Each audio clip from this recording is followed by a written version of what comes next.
Welcome back, Rhonda. Hello. We're going to begin our time together this week, like we do every week, with the mood check and relating back with the anxiety that we're working on. So again, on that same scale that we've used before, on 1 to 10, 1 being little to no anxiety and 10 being the most anxiety that you've experienced, we're going to rate your past week. I would say this past week was maybe a 7. Still up there. Okay. And again, we'll rate where you are right now in this moment. Right now, I'm probably like a 6. I'm not as anxious this time because we already had our first session, so I feel a little better this time. You know more what to expect, right. And hopefully been thinking about that some, so certainly lower than we were at the beginning. So we'll move right into using that scale to help set our agenda for today. So think about your past week and some of the times where you were at that 7, and describe for me a time that you felt at that 7. So I had a big project at work and I had a deadline. Okay. That was on Friday. So I had a lot of anxiety through the week, just at different times, trying to get everything together to make sure that I met that deadline, because I'm still new, and so there's a lot of stuff I just don't know yet because I'm still learning the job. Right. And sometimes I think, oh, you're so stupid, you're supposed to already know this, what's wrong with you? And then I just kind of start spiraling out of control. So that project and that deadline really caused a lot of anxiety for me. Okay, so you're still feeling the newness of being there with the added pressure and anxiety of now having a project there. It was a big project, and then you were once again having some of those automatic thoughts we discussed last time around, I'm so stupid, I don't know that I'll be able to do this. Okay, so are there other things that happened this week that you would like to discuss? My boyfriend and I had a big fight earlier in the week, and so I noticed myself getting real anxious, worrying that he's mad at me and he's gonna leave and he always can hook up with me, or it's like every time we fight I start really immediately worrying about, oh my gosh, he doesn't like me anymore, he's gonna leave. So that I noticed on my record, I wrote some stuff about that. Okay, so we have the anxiety at work related to the big project, and then some anxiety that you noticed yourself feeling, some of those physical things we talked about in relationship with your boyfriend and the fight that you had and how that automatic thought came up for you. Of those two situations and problems, which one would you like to start with today? I guess let's talk about the issue with my boyfriend. I think that's a good idea, because you already discussed something that can help us move right into going with our update. And I want to go back to, you said you used your thought record. Mm-hmm. So while we're getting an update, let's do that and review your homework at the same time. Okay. So go back to that situation and describe to me a time you were able to use your thought record. Yeah, so we were going to go out to dinner, and he didn't like what I was wearing, and so he was like, well, why are you going to wear that when you wear this? So, I mean, I really like to please him, and I really want to do everything right, and so we just got into this huge fight over what I was going to wear, and so I went and changed clothes, and then he was still mad and frustrated with me, and I just, when he gets mad at me, if I don't do what he likes me to do, I just get really anxious and start worrying about stuff. So what thoughts, which one automatic thought were you able to recognize when you used your thought record? What's wrong with me? How come I can't make him happy? Okay. Why am I not good enough to make him happy? Okay. Yeah. And earlier today, when you were describing that situation, I think I also heard you say something about if he doesn't like me or I'm not good enough for him, then he'll leave me.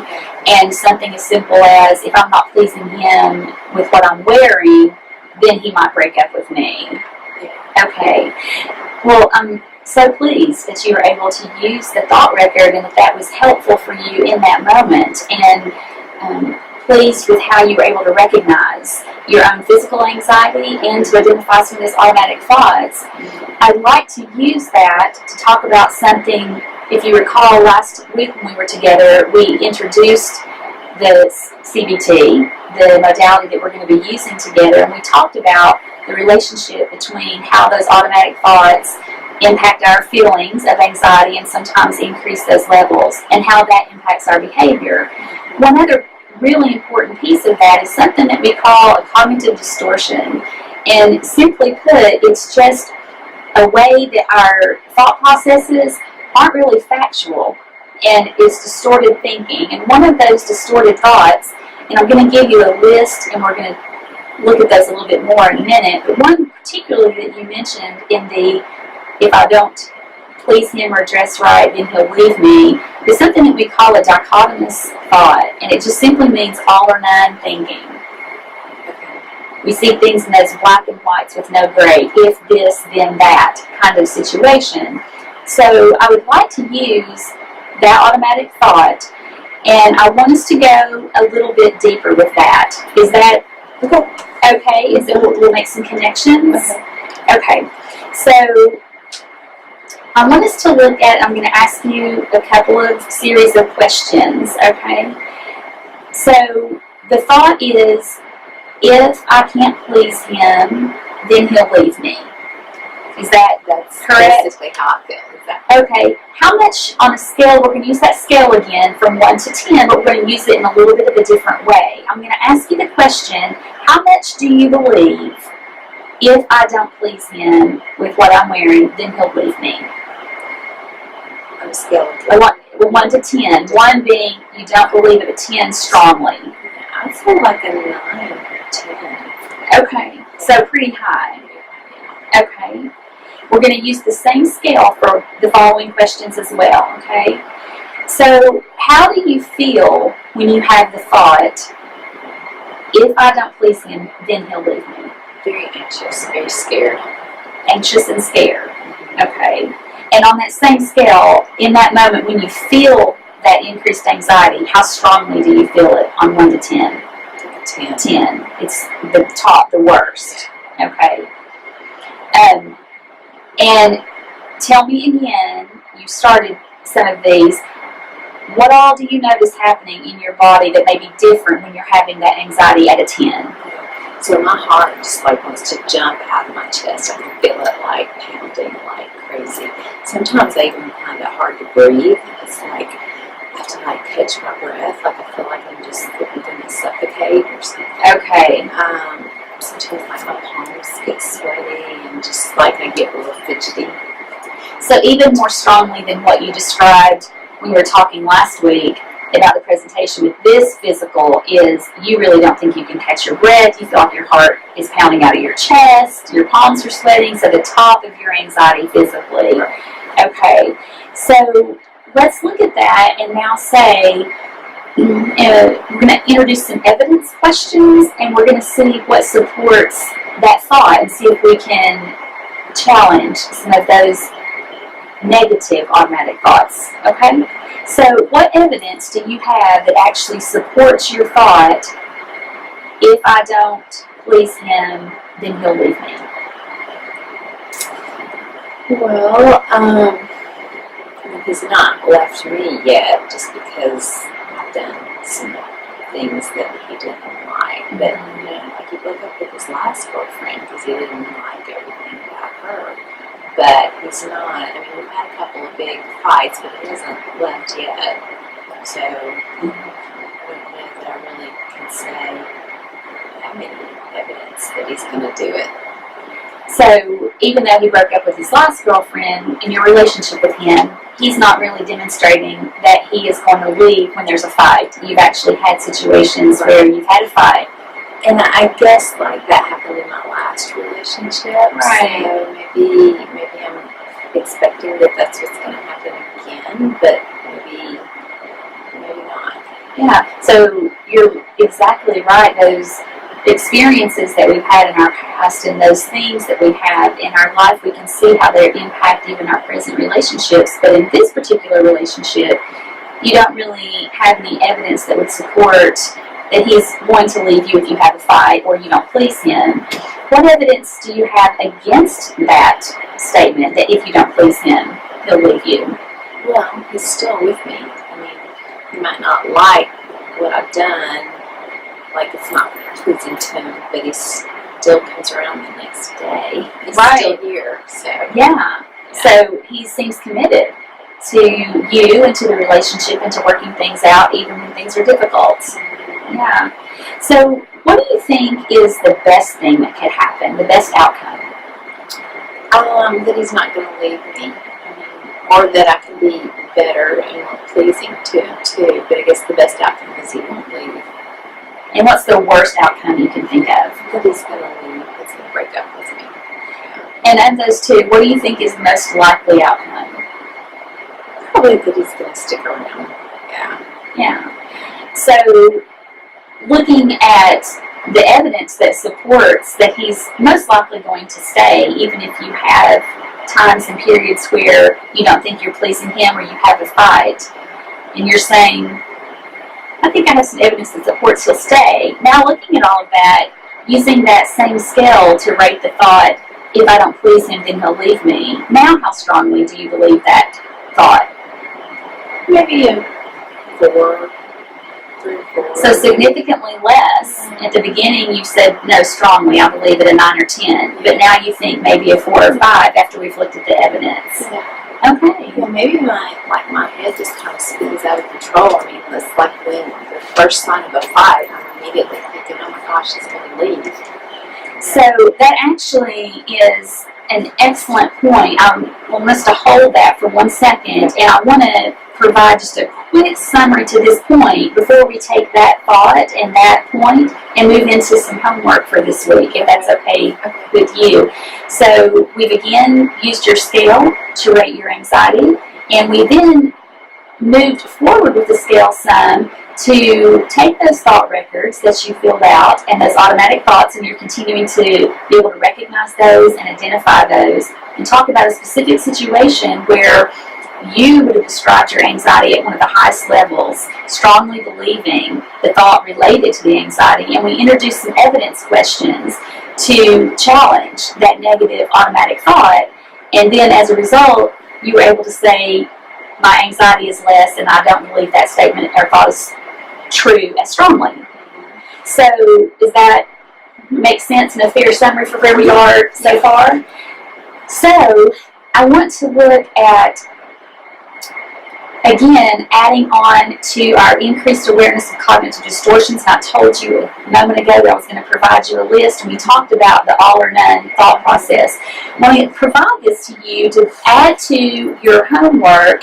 So we're going to use that same thought record, and these are several examples of other ways, and we all have these distorted thought processes, not just you, and they come up in a variety of different situations and circumstances, and they kind of sneak up on us sometimes. But the empowering part is to be able to recognize them and walk through what you just did to determine, is this automatic thought something I really need to pay attention to? Okay, so if you brought your thought record with you, we're going to add on to that for next week. So I would like for you to continue to pay attention to when you're having your automatic thoughts, when you feel that anxiety as you've described in your body with the heart pounding and sweaty palms. Again, trying to take note of what is going through my mind at this time, what thought am I having. Adding on and writing down what situation that you were in at the time. And then take a look once you can actually capture your automatic thought and see if there's a cognitive distortion in there that you can identify from this list. And I would like for you to add some of those evidence questions. How strongly am I believing this thought? How strongly do I feel anxious? What evidence do I have for? What evidence do I have against? What's the best outcome, the worst outcome, the most likely? So if you want to jot down some of those questions on your notes for this time, and we can add that to the homework. How does that sound so far? So I'm gonna like still keep keeping the thought record, and then like have my thought, notice the situation, and then I'm gonna look on here and see, like, based on what my thought is, if I can see what distortion that is. Exactly. Okay. And then start asking myself some of the questions like what you asked me. Exactly. So hopefully when you identify a moment where you're having those physical symptoms of anxiety and it's your mind is running around like you were saying and your thoughts are getting carried away, when we recognize these things, these thoughts, and we're able to ask ourselves some of those evidence questions, the hope is that your anxiety would then decrease just like it did when we again rated it within our time together. Does that make sense? Okay. Mm-hmm.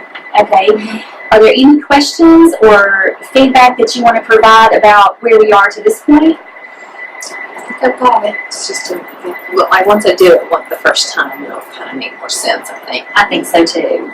We have a few more minutes, and with those few more minutes, if you would like, we can begin to talk about your other problem that you mentioned with your assignment and your project at work. Okay. If you want to tell me a little bit more about that. Yeah, so, like I said, I've just been on this job just like 3 months or so and still trying to learn the job and like how you just do things. And so I haven't felt like I have a lot of support. They just kind of threw me in there and said, here, do this. And so this project that they said, I had to get together at this deadline by Friday. And so I felt overwhelmed, like, and I felt scared, like, oh, I don't know what to do. I didn't know where to go for help. I didn't know what to do. But then I started thinking, you're so stupid. You know this stuff. You went to college. You have a degree. This is stuff that you're supposed to know. Why can't you just do what you're supposed to do? And then, so I really started feeling sick a lot at work this week. I couldn't even eat lunch every day because I just felt so sick in my stomach. Somehow I was able to kind of put through, and I did pull it together. I don't think it was my best work at all, and then that makes me nervous. Like, my first thing that I've done, and it wasn't the best that I could be, and so now they're not. Are they going to be sorry that they hired me? And I just like all this stuff. Just kind of my head is just like this train that just takes off with all this stuff, and I just work myself up. Okay. So several different thoughts that were there, and many of them connected to even now feeling sick at your stomach and physically, that those symptoms are keeping you from being able to attend work or to be as present at work. One in particular that you said, the thought that you said was, I'm so stupid, why can't I just do what I'm supposed to do? I'd like for us to pay attention and focus on that one for a minute, if that's okay, and use that as an example to work through a couple more questions, a little bit different than our evidence questions, if that's okay. So when you have the thought, I'm so stupid, why can't I just do what I'm supposed to do? What does that mean to you? That I'm not smart, I'm not good enough, I'm not a good person. Okay, so it means I'm not smart, I'm not good enough, and I'm not a good person. Okay, when you had the thought, I'm not a good person, I'm not good enough, what is it about that particular thought that bothers you? I want to be good. I want to be the best that I can be. I don't want to be a person that people look at and think, oh, she's a loser, or, I want to be a good person. So you want to be a good person. You don't want people to think that you're a loser, or that you're not smart, or that you're worthless, or... So what about that particular thought of, I'm not a good person? What about that particular thought bothers you? Well, I in my head, I think I'm a good person. This is just, if I'm not a good person, then I'm a failure. I don't like not being good enough. Okay. So, would it be fair to think that if you're not good enough, you feel worthless? Yeah. Yeah. So really looking at the thought, when you have that thought, you're so stupid, why can't you just do what you know you're supposed to do? When we really boil that down to the root, the feeling there is that you feel worthless. Yeah.